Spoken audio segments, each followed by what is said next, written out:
ओम साई राम। आप देख रहे हैं साई वेब टीवी शिरडी के माध्यम से।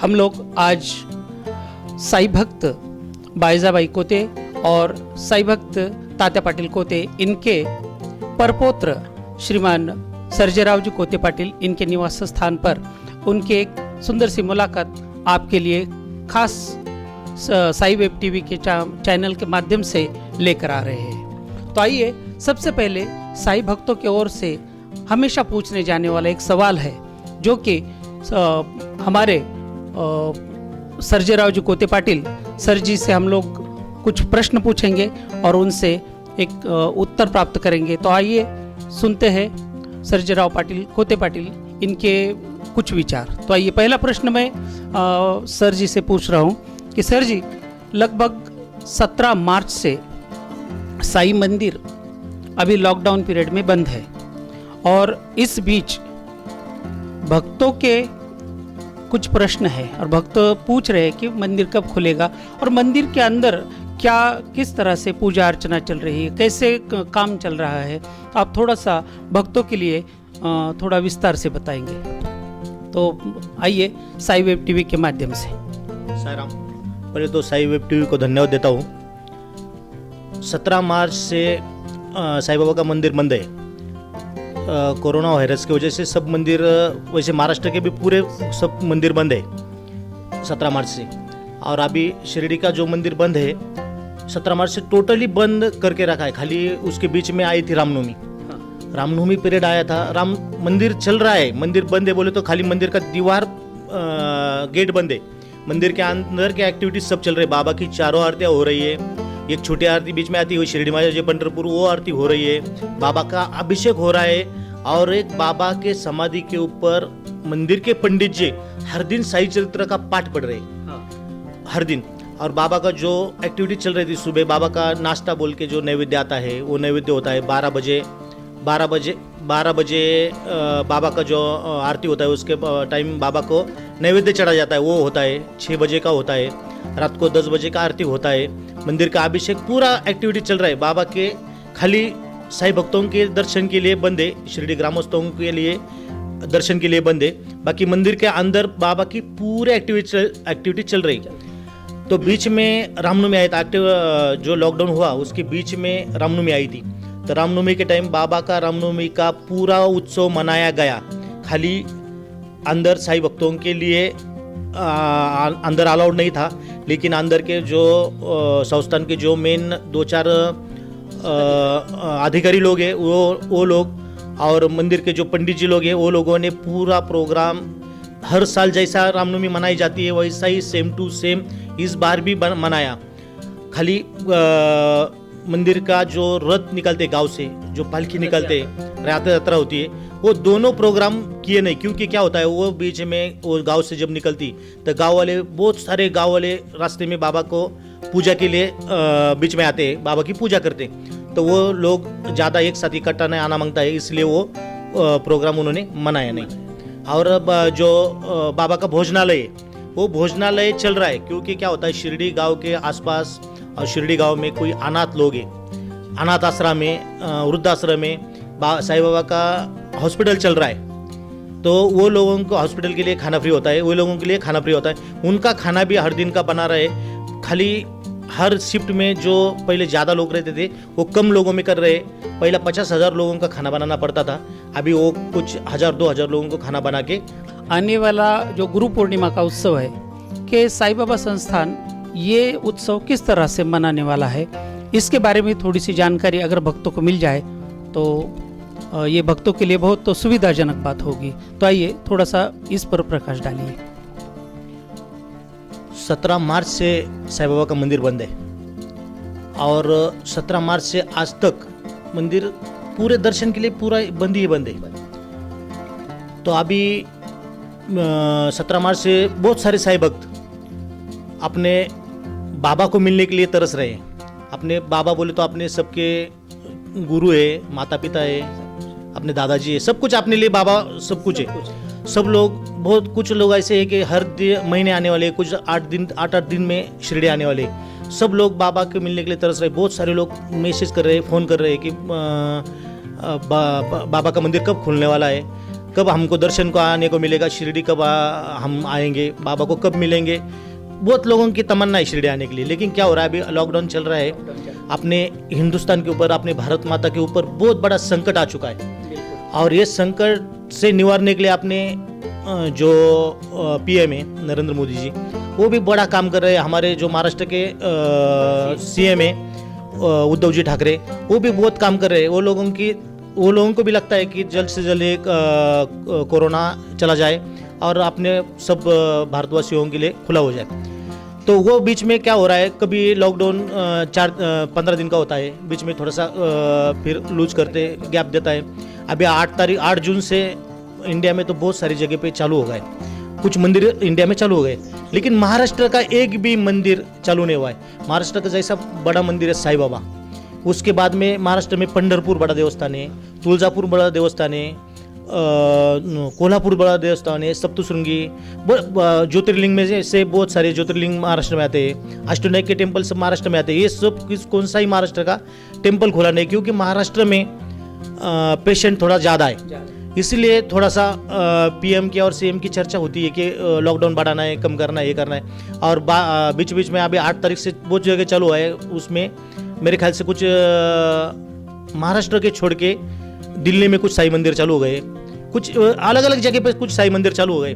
तो उसमें क्या होता है, वो लोगों ने सेम टू सेम बाबा के जो संस्थान का नाम है श्री साईं बाबा विश्वस्त व्यवस्था शिरडी, ऐसा ही साईं बाबा संस्थान के नाम से ऐसे बहुत सारे टेम्पल है, लेकिन वो क्या होता है, जुलते मिलते नाम आते हैं, दोनों सेम नाम आते हैं। इसकी वजह से प्रॉब्लम ये बन रही है कि लोगों को लग रहा है वो लोग नीचे पढ़ते नहीं, ऊपर ही पढ़ते। साईं बाबा संस्थान, साईं बाबा का मंदिर खुला, साईं बाबा संस्थान मंदिर खुला, लेकिन नीचे पढ़ते नहीं। दिल्ली का खुला है कि लुधियाना खुला है कि पंजाब का खुला है कि कई और जगह का खुला है, वो लोग पढ़ते नहीं, और इसलिए लोगों को लगता है कि शिरडी का टेम्पल खुला गया। लेकिन शिरडी का टेम्पल अभी खुलेगा नहीं, क्योंकि जब तक हमारे सीएम और हमारे भारत माता अपने हिंदुस्तान के पीएम बोलेंगे नहीं, तब तक ये मंदिर खुलेगा नहीं। क्योंकि जब तक ये पेशेंट की जो संख्या बढ़ रही है, वो जब तक कम नहीं होती तब तक खुलेंगे नहीं। क्योंकि अभी बीच में जो अगला जो एकादशी आएगा, उसमें पंढरपुर का बहुत बड़ा त्यौहार होता है, बहुत बड़ा, बोले तो 5-10 लाख लोग वो प्रोग्राम में होते, पैदल चलने वाले होते। और उसके बाद आषाढ़ी एकादशी, और उसके बाद में 4-5 दिन में गुरु पूर्णिमा होती है, और वो दोनों का जो पंढरपुर लोग आते हैं वही लोग शिरडी चले आते हैं। तो वो 5-10 लाख लोगों की भीड़ शिरडी में होगी, यानी पंढरपुर में भी जितना होगा उतना शिरडी में होंगे। और गुरु पूर्णिमा के टाइम क्या होता है, बहुत सारे लोगों को अपने गुरु के दर्शन के लिए जाते हैं। बहुत सारे लोग साईं बाबा को अपना गुरु मानते, माता पिता मानते, तो शिरडी इसलिए चले आते। तो ये गुरु पूर्णिमा का जो त्यौहार है, ये अभी इस साल जो मनाया जाएगा, त्यौहार तो मनाया जाएगा, लेकिन वो मंदिर बंद रहेगा। खाली जैसा रामनवमी बनाया गया, संस्थान के जो अधिकारी लोग और कुछ जो पंडित जी रहेंगे, पुजारी लोग जो रहेंगे, उनके बीच में मनाया जाएगा। बाकी मंदिर की पूरा का पूरा वैसा के वैसा ही होगा। बाबा को सुबह पोथी जो बोलते हैं उसको, जो बाबा का चरित्र की मिरवणूक होती है, फोटो ग्रंथ की मिरवणूक, पोथी की मिरवणूक, बाबा की तस्वीर जो होती है उसकी मिरवणूक होगी, वो सब प्रोग्राम होंगे मंदिर के मंदिर अंदर। वो क्या होता है, समाधि मंदिर से द्वारका माई चले जाते हैं, द्वारका माई से फिर समाधि मंदिर आते हैं, उसमें ज़्यादा भीड़ होएगी नहीं। लेकिन बाबा का मंदिर शायद ऐसा लग रहा है, शायद बाबा का मंदिर गुरु पूर्णिमा तक खुलेगा नहीं। और जब तक अभी बहुत सारे लोग बोल रहे हैं बीच बीच में कि मंदिर खुल गया, लेकिन मंदिर अभी तक खुला नहीं है। साईं बाबा का मंदिर अभी 8 तारीख को खुला नहीं है, बाकी जगह के मंदिर खुले होंगे, लेकिन शिरडी का साईं बाबा का मंदिर खुला नहीं है। और शायद लग रहा है गुरु पूर्णिमा को भीड़ की वजह से साईं बाबा मंदिर खुलेगा नहीं, लेकिन बाबा का मंदिर दशहरे तक खुलेगा, ऐसा हमको लग रहा है। खुलेगा ये नहीं बोल सकते, लेकिन दशहरे तक खुलेगा। और क्या होता है, खोलने के लिए भी बहुत सारी दिक्कतें आते हैं। बहुत सारे साईं भक्त मंदिर खुलने का नाम निकले तो शिरडी आना शुरू कर देंगे। बहुत सारे लोग जैसा मिलेगा वैसा उससे आएंगे, कोई ट्रेन चलो है, ट्रेन से, कोई अपने कार से, बाइक से, जैसा मिलेगा वैसा शिरडी में चले आएंगे। तो भीड़ होएंगी, और ये भीड़ को कंट्रोल करना ये कोई मामूली बात नहीं, क्योंकि लोग बहुत दिनों से बाबा को मिले नहीं, और ये बीच में कोई पेशेंट मिल गया तो उसको रखना कहाँ है, उसका क्या करना है, वो कितने लोगों को मिला, कितने लोगों का ये सब प्रॉब्लम बढ़ने वाले। इसलिए तो गुरु पूर्णिमा को शायद मंदिर खुलेगा नहीं। बिल्कुल, अभी सर्जेराव सर जी ने कहा कि गुरु पूर्णिमा तक मंदिर खुलने की कोई शंका नहीं है। आइए, और साथ ही साथ में उन्होंने ये भी बताया कि जब तक प्रधानमंत्री, महाराष्ट्र सरकार के मुख्यमंत्री और साथ ही साथ में जिला प्रशासन और स्थानिक लेवल पर और साईं बाबा संस्थान जब तक इस पर विचार विनिमय नहीं करेंगे तब तक ये मंदिर नहीं खुलेगा, ऐसा उन्होंने बताया है। तो आइए, आपके कुछ विचार, आप भक्तों को क्या संदेश देना चाहते हैं इस साई वेब टीवी शिरडी के माध्यम से? अभी जो लॉकडाउन चल रहा है उसका पालन तो अपने सब लोगों को अपने को करना है। गवर्नमेंट जो बोल रही है वो तो अपने को सबको करना है। जो लॉकडाउन के दरमियान सब लोगों ने अभी तक शायद 3 महीना हो गया, सब लोगों ने अच्छी तरफ से पालन किया है। आगे भी थोड़ा चलेगा और थोड़ा दिन चलेगा। अभी ये दुख के दिन है, लेकिन इसके बाद में जो दिन आएंगे वो बड़े सुख के रहेंगे बाबा की कृपा से। क्योंकि बाबा के बहुत सारे भक्तों के मुझे फ़ोन आते हैं, मैसेज आते हैं, तो मैं हर एक की पूछताछ करता रहता हूँ, भैया आप कैसे हैं, आपके मेहमान कैसे, दोस्त लोग कैसे, सबका मैं इंक्वायरी करता रहता हूँ। लेकिन आज तक मेरे साथ बहुत सारे साईं भक्त बोले, लेकिन वो साईं भक्तों में से कोई साईं भक्त मुझे ऐसा नहीं बोला कि भैया कि किसी को कोरोना हुआ है। बाबा के कृपा से बाबा के किसी भक्त को आज तक कोरोना हुआ नहीं है, क्योंकि मेरे सुनाने में अभी तक आज तक आया नहीं है और मैंने सुना नहीं। और मेरे जो साईं भक्तों के कुछ गांव में भी बहुत सारे कांटेक्ट होते, जैसे आपके साथ भी बहुत सारे साईं भक्त बोले होंगे, किसी ने आज तक बोला नहीं, हमको भी किसी ने बोला नहीं कि किसी को साईं भक्त को, क्योंकि बाबा के नाम में इतना जादू है, जो एनर्जी मिलता है बाबा का नाम लेने से, एनर्जी मिलता है, और वो एनर्जी की वजह से किसी को कोरोना होएगा नहीं, ये तो पूरा सबको मालूम है। और अभी जो चल रहा है, सब लोगों को लग रहा है कि अभी शिरडी आना है। मैंने अभी तो आपको बोला है कि रामनवमी में बाबा की एकदम छुट्टी मनाएगी। साईं बाबा संस्थान ने सबको आह्वान किया था, सब साईं भक्तों का आह्वान किया था कि शिरडी क्या होता है, रामनवमी के टाइम और गुरु पूर्णिमा के टाइम बहुत सारे पैदल आने वाले लोग रहते, उसको पालकी बोलते, पदयात्री होते, पैदल आने वाले लोग रहते। तो उनको आह्वान किया था, उनको लेटर भेजे थे, फ़ोन किया था, और जैसे न्यूज़ से भी बताया था कि शिरडी में आना नहीं, भीड़ करना नहीं। वैसा ही आज भी गुरु पूर्णिमा के टाइम भी वही बोला है कि शिरडी में कोई आना नहीं है और भीड़ बनाना नहीं है। और अभी मैं तो यही बोलूँगा सबको कि अपना जो गवर्नमेंट बोल रही है, अपने CM बोल रहे, PM बोल रहे कि जो अपन लोग जो खुद के लिए, अपने परिवार के लिए जो कुछ चीज़ें संभालनी है, न बाहर घूमना नहीं है, ज़्यादा भीड़ में जाना नहीं है, जो कुछ काम है घर बैठे करो, जो अत्यावश्यक जाना है तो उसके लिए तो जाना ही पड़ेगा। तो लेकिन ऐसा ही घूमने फिरने के लिए मत निकलो, क्योंकि क्या होता है, ये अभी थोड़े दिन के लिए चलेगा, उसके बाद में ये चला जाएगा, तो आपने को अपनी पूरी ज़िंदगी उसके लिए पड़ी। लेकिन आज अपन लोग घूम के अपने परिवार को टेंशन में नहीं डालना है, संकट में नहीं डालना है, और आपने बाकी आपने को जो मिलने वाले लोग होते हैं उनको भी टेंशन में डालना है। थोड़े दिन और संभालना पड़ेगा, उसमें बाद में ये तो सब क्लियर हो जाएगा। मैं सब साईं भक्तों को साई वेब टीवी के माध्यम से यही विनती करूँगा, और सबको मैं बोलूँगा कि भाई जो गवर्नमेंट अपनी बोल रही है उसके ख्याल रखना, उसके ऊपर ही चलना, अपने मन से कुछ बनाना नहीं, आगे का रोल कुछ मन से बनाना नहीं, गवर्नमेंट के रूल से चलो। और मैं बाबा से विनती करूँगा कि बाबा ये सब तुम्हारे बच्चे हैं, ये बच्चों का पालन पोषण करने की जिम्मेदारी आपकी है, क्योंकि 100 साल पहले भी ऐसे ही महामारी शिरडी में आई थी। तो आप सब लोगों को पता है, बाबा ने आटा डाल के पीस के जो शिरडी के बाउंड्री पे डाला था, और वो महामारी शिरडी में आई नहीं थी। लेकिन तब शिरडी बाबा के लिए, शिरडी एक गांव था, छोटा गांव था, बाबा के सीमित थे भक्त शिरडी के लिए। अभी तो पूरे वर्ल्ड में बाबा के भक्त बने हुए हैं, सबकी जिम्मेदारी उठाने की जिम्मेदारी बाबा की है, और बाबा ये सब क्लियर करेंगे। बाबा को मैं फिर एक बार विनती करूंगा कि बाबा ये सब टेंशन से, ये संकट से अपने भारत माता को बचाओ, और सब लोगों को सुखी आनंदी रखो। धन्यवाद।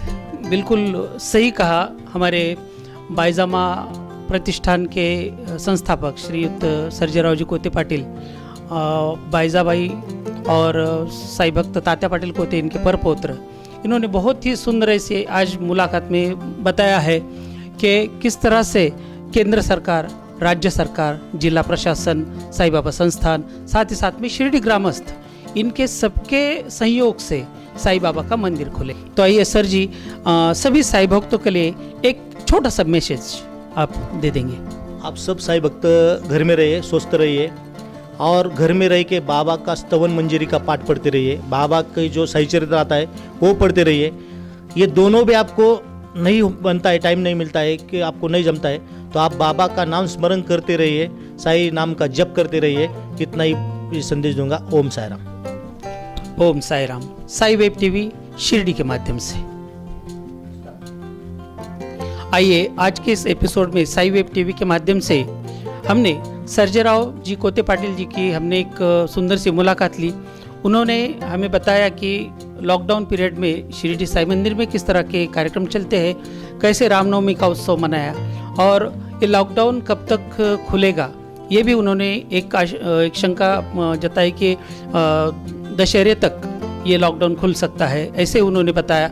और साथ ही साथ उन्होंने सभी विश्व के साई भक्तों से निवेदन किया है कि लॉकडाउन पीरियड में अगर हो सके तो साई स्तवन मंजरी का पठन करें या साई सच्चरित्र का वाचन करें, पठन करें। और अगर ये भी नहीं बन पा रहा है तो कम से कम बाबा का नामस्मरण ज़रूर करें, क्योंकि साई नाम में इतनी शक्ति है कि अगर साई नाम मुख से लिया जाए तो अपने शरीर में एक अंदरूनी शक्ति उत्पन्न हो जाएगी और बाबा के शुभ आशीर्वाद से उसे कोरोना की बाधा नहीं होगी। ऐसा उन्होंने एक प्यार से सारे साई भक्तों से निवेदन किया है। तो आइए साई वेब टीवी माध्यम से ये पूरा एपिसोड आज सभी समस्त साई भक्तों के चरणों में समर्पित है। ओम साई राम।